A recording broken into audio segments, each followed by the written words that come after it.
So this is the final video in this week's series, and we're going to focus on the last P, which is place. That's another way of saying distribution, or how you get your product from your manufacturer to the end user. And there are a number of ways to do this, and I'm going to briefly go over some of these ideas.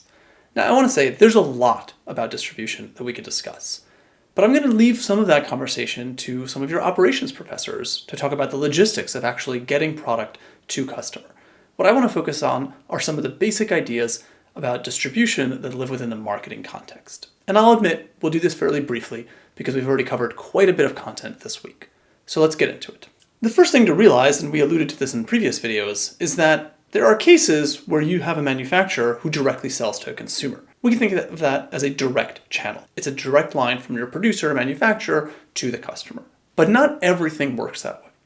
For example, you might have something like a retail channel, where the producer sells to a retailer who then ultimately sells to the end user. Or a wholesaler channel, where the producer first sells to a wholesaler who then aggregates products, sells them to a retailer, and then the retailers ultimately sell to a customer.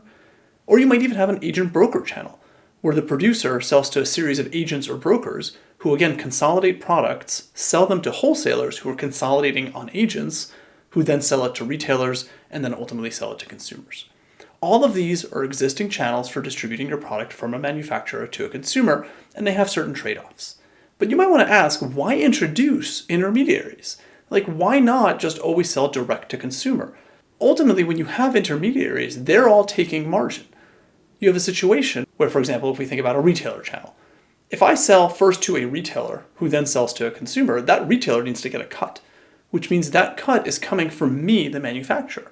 They need to take a portion of what I could have potentially earned if I sold direct to consumer, and instead they take it for themselves. So why would I ever want to do something like that? Well, we have to consider the number of interactions between these entities that would exist in different versions of distribution channels. So for example, consider a very simple case where you have 3 manufacturers and you have 3 customers. If we had a strictly direct-to-consumer marketplace, that would require 9 points of contact, where every manufacturer has to be able to interact with every single customer. That in and of itself is quite expensive. So if we instead introduce an intermediary like a distributor, we reduce the number of contacts that have to occur. So though the distributor does in fact take a cut, it is very plausible and often the case that that cut is worth it to the manufacturers because there's less effort that they have to exert in order to reach every conceivable customer. So you're reducing the frictions that exist in a marketplace like this by introducing intermediaries. Now, of course, it's not always as straightforward as the previous slide suggests. Sometimes these relationships can be immensely complex, and the decision about how to actually sell your product is a very, very complicated one, and one that we're really not going to have time to tackle in this particular course. If you take more advanced marketing topics, these are things that we can dig into in a lot more detail. And so I know that was a pretty thin discussion of distribution and the last P of place, but that is all we're going to have time for in this particular course. Wrapping things up, what I hope you see is the full totality of the marketing mix, the 4 Ps of product, price, promotion, and place.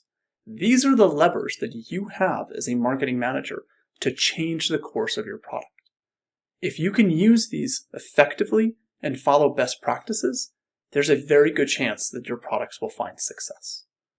I look forward to seeing you all in our live session where we'll discuss some more detail on these topics and go over the Abercrombie & Fitch case that you all have due at the start of our class. See you soon.